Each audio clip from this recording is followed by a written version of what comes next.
பழைய ரீல்ஸை வச்சு புது ஃபாலோவர்ஸை நீங்கள் கொண்டு வாங்க. சப்போஸ் உங்கள் அக்கௌண்ட் வந்து ஒரு தேக்க நிலையில் இருக்குன்னா அதுக்கு நிறைய வியூஸ் கொண்டு வரத்துக்கும் இது சூப்பரான வழி. முதல்ல இன்ஸ்டாகிராம் உங்களுக்கு வியூஸ் கொடுக்கணுமா வேணாமா அதை டிசைட் பண்றது உங்களோட ஃபாலோவர்ஸ் தான். நீங்க வீடியோ போட்ட உடனே உங்க அக்கௌண்டோட ஒரு குறிப்பிட்ட சதவீத ஃபாலோவர்ஸ்க்கு உங்க வீடியோவை காமிப்பாங்க. இப்போ இவங்க எவ்வளவு நேரம் உங்களோட வீடியோவை பாக்குறாங்க, அப்புறம் உங்க வீடியோவை சேவ் பண்றாங்களா ஷேர் பண்றாங்களா, இந்த 3 விஷயத்தை வச்சுதான் புது ஆளுங்களுக்கு காமிப்பாங்க. இப்போ உங்க வீடியோ ஃபீட்ல வந்த உடனே ஒரு 3 செகண்ட் கூட பார்க்காம டக்குன்னு லைக் போட்டுட்டு தள்ளி விட்டுட்டு அடுத்த வீடியோக்கு போயிடுவாங்க. இப்போ அங்கதான் ட்ரையல் ஃபீச்சர் உங்களுக்கு ஹெல்ப் பண்ணும். கிரியேட்டர் அக்கௌண்டோட ப்ரொஃபஷனல் டேஷ்போர்டை கிளிக் பண்ணுங்க. அதுல கண்டென்ட் யூ ஹேவ் ஷேர்டு அதை கிளிக் பண்ணுங்க.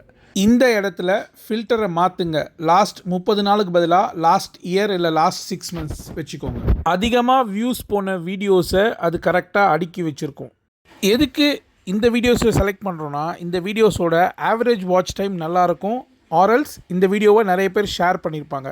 இந்த 2 ரீசனுக்காக தான் இந்த வீடியோஸ்க்கு அதிகமாக வியூஸ் வந்துருக்கு. நார்மலாக நம்ம ஒரு வீடியோவை அப்லோட் பண்ணிவிட்டு ஒரு 2-3 நாளில் அதை பற்றி மறந்துடுவோம். அடுத்தது புது வீடியோஸ் பற்றி தான் நம்ம யோசிப்போம். பட் ஒரு வீடியோவுக்கு பார்த்தீங்கன்னா ஒரு 3 மாதத்துலேருந்து 6 மாதம் வரைக்கும் வியூஸ் வந்துக்கிட்டே இருக்கும். இந்த வீடியோஸில் ஒரு 30 வீடியோஸை நீங்கள் டவுன்லோட் பண்ணிக்கோங்க. வீடியோஸை இங்கேருந்து டவுன்லோட் பண்ண முடியாது. ஸோ வீடியோ ஓப்பன் பண்ணி அதோட அப்லோட் டேட் அது காமிக்கும். இப்போ 24th Octoberன்னு காமிக்குதா, அதை நோட் பண்ணி வச்சுக்கோங்க. செட்டிங்ஸ் அதுக்குள்ளே யோர் ஆக்டிவிட்டி அதுக்குள்ளே போய்க்கோங்க. இதில் கீழே போனீங்கன்னா ரீல்ஸ் அப்படின்னு இருக்கும். ஸோ அந்த ரீல்ஸை கிளிக் பண்ணிக்கோங்க. இங்கே நீங்கள் மேலே ஃபில்டரில் வந்துட்டு டேட் ஸ்பெசிஃபை பண்ணலாம். ஸோ நான் வந்து அந்த 20 அக்டோபர்லேருந்து 30 அக்டோபர் இந்த டேட் ரேஞ்ச் கொடுத்தா அந்த 24th October வீடியோவை என்னால் கண்டுபிடிச்சி. இப்போது டைரெக்டாக டவுன்லோட் பண்ணாதீங்க, ஏன்னா அதில் வாட்டர் மார்க் வரும். இந்த வீடியோவை வாட்டர் மார்க் இல்லாமல் எப்படி டவுன்லோட் பண்ணுறதுன்னு நான் இன்ஸ்டாவாத்தி சேனலில் கொடுத்துருக்கேன், அதை பார்த்துக்கோங்க. டவுன்லோட் பண்ண வீடியோவை இப்போ இந்த ட்ரையல் ஆப்ஷன் ஆன் பண்ணி நீங்கள் ஷேர் பண்ணுங்கள். ட்ரையல் ஆன் பண்ணி நம்ம ஷேர் பண்ணுறதுனால பழைய ஃபாலோவர்ஸ்க்கு இந்த வீடியோ இன்னொரு வாட்டி காமிக்காது, புது மெம்பர்ஸ்க்கு தான் காமிக்கும். ஸோ அவங்க இது நல்லா வியூஸ் பண்ண வீடியோ ஆல்ரெடின்றதுனால அதை பார்த்துட்டு உங்களை ஃபாலோ பண்ணுவாங்க. ஃபார் எக்ஸாம்பிள் இந்த வீடியோவை பார்த்துட்டு எனக்கு புதுசாக 59 ஃபாலோவர்ஸ் வந்திருக்காங்க.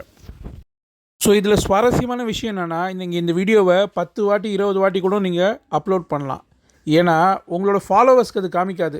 நார்மலாக ஒரே விஷயத்தை திருப்பி போட்டால் ஃபாலோ பண்ணவங்க டென்ஷன் ஆகி அன்ஃபாலோ பண்ணிட்டு போவாங்க.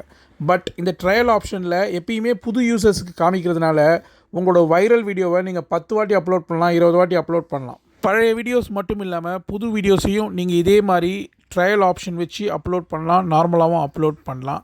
ஸோ இது மூலிமா உங்களோட வியூஸையும் ஃபாலோவர்ஸையும் நீங்கள் இன்க்ரீஸ் பண்ணிக்கோங்க. தேங்க்யூ.